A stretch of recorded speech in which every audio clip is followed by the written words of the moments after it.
Hello, everyone, and welcome. Today, we're going to be talking about Othello, that play that you just read. So let's just dive. Oops, sorry.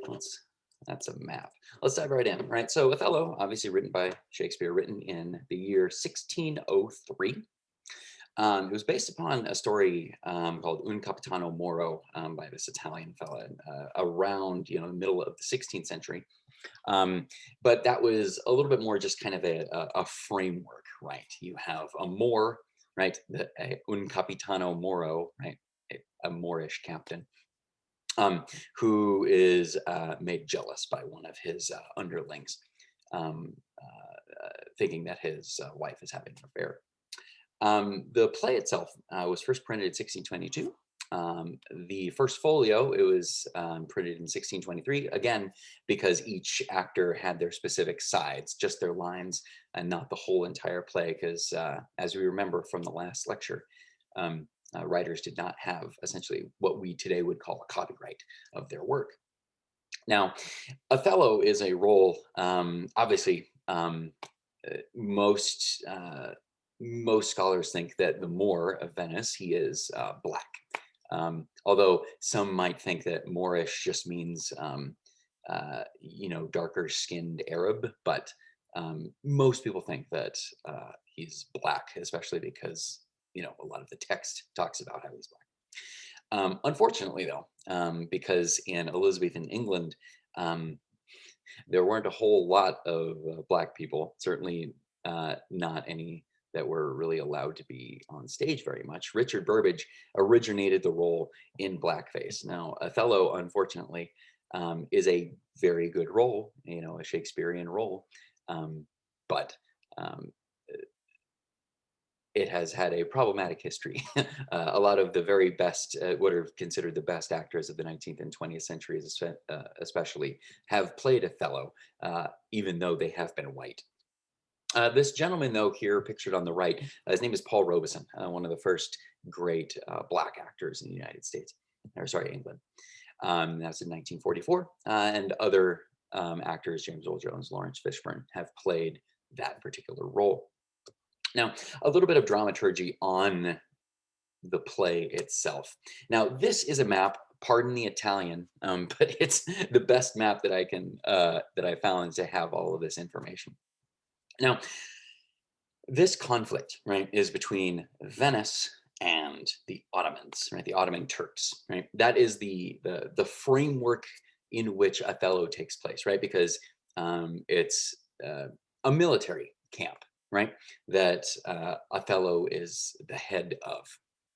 Now, and he's Venetian, right? So the first bit of the play takes place in Venice, and the rest of it takes place in Cyprus. Now, looking at where Venice and Cyprus are, Venice, if you look at the very, very, very northern tip, where it says Venezia up there in the Adriatic Sea, north of what today is Italy, right? That is where Venice is. Now, Cyprus, where the most of the play takes place, way, way, way down here. It says, Cyprio, down here, right next to what is today kind of Israel and Syria, right? That island kind of looks like going like this.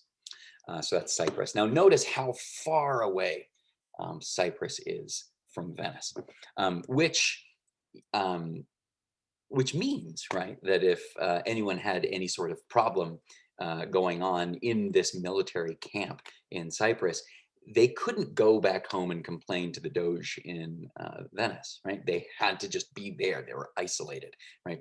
The person in charge was Othello. And looking at these two different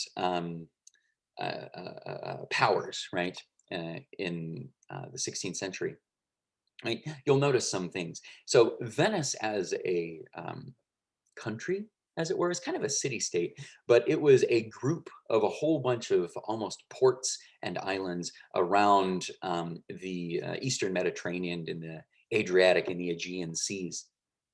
But it was absolutely, even Venice itself is known for its canals and waterways, right? So this is definitely a sea power, a commercial commerce power, also relatively democratic, incidentally. Whereas the Ottoman Empire, you see all of that in green where it says, Imperio Ottomano, right? Um, starting in the 16th century, that's SECXVI, right? And you can see in all the different kinds of red, right? In the dark red, Venezia el Dogado, Venice under the Doge, which is kind of an elected position in Venice. And then territory that was added before the 15th century, oops, sorry, and then lighter red, successive acquisitions and temporary acquisitions. You can see Cyprus down here, 1489 to 1571 was part of the kind of the broader Venetian, under Venetian control. Even a whole bunch of these pink um, cities, right, were commercial centers from Venice, all the way from, Tunis down here near Sicily to Athens, over here to, Antioch and Tiro and Tripoli, to Athens, Thessaloniki, Constantinople, up into the Black Sea, even over here in Kaffa. And so Venice was very sprawling and kind of imposing into the Ottoman Empire. So naturally, these two, a land power and a sea power, would become in a lot of conflict. And they had a lot of wars, right? The Ottoman Empire and Venice. I found 7 in these couple of centuries, right? And Othello was written smack dab in the middle of them, right? So the first Ottoman-Venetian War is 1463 to 1479. 20 years later was the second Ottoman-Venetian War. 3.5 decades later was the third Ottoman-Venetian War. 3 decades after that was the fourth Ottoman-Venetian War. And in 1571, the Cyprus was recaptured by the Ottomans. And Othello was written in 1603, right? While after Cyprus was back in the Ottomans. And then, of course, the Fifth Ottoman-Venetian War, less than a century after that, the Sixth Ottoman-Venetian War, the Seventh Ottoman, yeah. So naturally, these two powers really kind of went to war with each other. And Othello, this play was written smack dab in the middle of all of these conflicts. So it was, today what we would call kind of timely, right? This particular play. Now, why does this play need to travel to Cyprus, right? All the way from Venice, where it starts, right? All the way down to Cyprus. And I think, the reason is it's because, it's far away from the power base, right? The further away you get from Venice, the more heavily the power structure is weighted toward the military power structure instead of the civic power structure, right? And so the further away you get from Venice, the more power relative to everyone else that Othello actually has.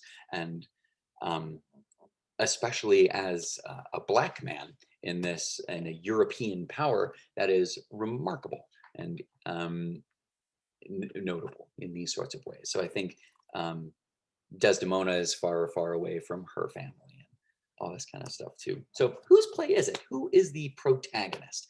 Now, this is one of the plays that people often mention to highlight the difference between the good guy, as it were, and the protagonist, or even the difference between an antagonist and a villain, right? So when we think about a protagonist in terms of a story arc, right? Who is the protagonist? The protagonist is the person who makes decisions that move the plot forward, right? Things get in their way, right? But it is their character who we follow, or rather, it is their character who advances the plot, right? And the antagonizing force is the thing that gets in their way. Now, if you look at this play, it is called The Tragedy of Othello, and certainly Othello is the person who, has this flaw, this tragic flaw that leads to their downfall, in the scene of suffering at the end in a very kind of ancient Greek way. But I would argue that without Iago, the play doesn't happen. Othello doesn't really do too much except in response to Iago, right? Iago is the person with the goal. He's like, okay, well, I was upset that Cassio was promoted over me. So I, to get revenge and to get his, to gain more power that I think is mine, I'm going to set it up so that it looks like Desdemona is having an affair with Cassio, right? And so Iago is the one that takes even those successive steps. Okay, well, first I'm going to do this handkerchief. The second thing, I'm going to, whisper in Othello's ear that, you know, I heard Cassio having a dream. He was calling out Desdemona's name at night, right?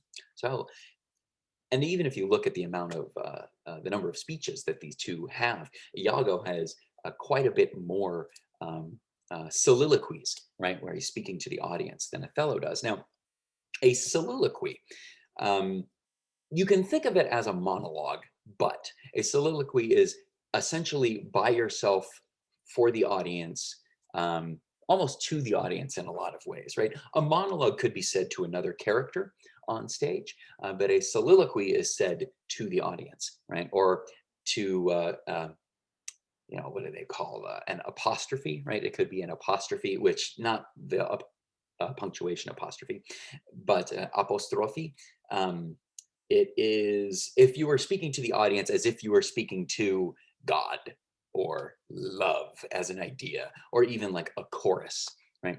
You're speaking to an idea, and the audience is there witness to you speaking to an idea or as a surrogate for that idea, right? And um, that is a soliloquy, as opposed to just a monologue. Right? And so I would argue that Iago is the protagonist, but you don't have to agree. It's not like Shakespeare wrote in the index or anything like, by the way, this person is the protagonist and this person isn't. So, then we come to whose fault is Othello's jealousy, right? Really, whose fault is it? Um, and you could argue, absolutely, it's Othello's, right? He didn't have to believe Iago. He could have believed his wife was pure. He could have, pure as it were. He could have, actually asked and gone and checked things out for himself and not been such a hothead. But without Iago, you know, the jealousy isn't even there. Um, and so you kind of wonder whose fault really is this jealousy, right? Obviously, it is Othello's fault that he kills Desdemona at the end. Um, but is his jealousy his fault or Iago's fault? Some mixture of the two. Are they, um, if Iago hadn't done this, do we imagine that Othello later on could have come up with some other reason why Desdemona, why he didn't trust her very much? Who knows, right? Shakespeare didn't write, um, Othello Part Two, so we don't know. Now, why set this up again amongst the military? Now, I think that you could absolutely see a version of this play, right, where where it takes place in Venice, right, and Iago is upset that the person who's in charge of everything promoted someone over him, and then goes about trying to um, weave this web of lies to ensnare them all, right? But he doesn't, right? This is among the military. I would argue that one of the qualities about Europe, right? There weren't really no black monarchs in Europe, certainly at this time. And not a lot of Moorish people had positions of authority, right? And one of the only ways where someone who was not ethnically white could have any sort of authority at all was through the military, especially a military from a society that was meritocratic and democratic like Venice was. And so setting this up among the military, a Venetian military in particular, that is the way in which Othello gets to have a position of authority as a black man. Right? Other than that, you really don't have a good way to get him in the position where he needs to be. Because if Othello is not in charge, if Othello is not in charge, then Iago doesn't have to convince him, right? If Othello's not in charge, Iago could just try to go over his head, right, and talk to someone else. But for this play, it is important that Othello be the top dog, as it were, right? But that's what I wanted to talk to you about Othello. Two big things. We are going next on Thursday. We're going to be talking about French neoclassicism, which will very, very, very heavily influence the course of theater history. Um, And after that, we are going to be having the midterm, right? I'm going to be putting up all of these lectures so that you can review for the midterm. Um, that's going to be coming up. The next play you're reading is a play called Tartuffe by the French author Molière. Um, yeah, Molière, that Molière. It's funny. It's a funny one. And so you should look forward to that. Anyway, thank you all very much. And I hope that you have a great day.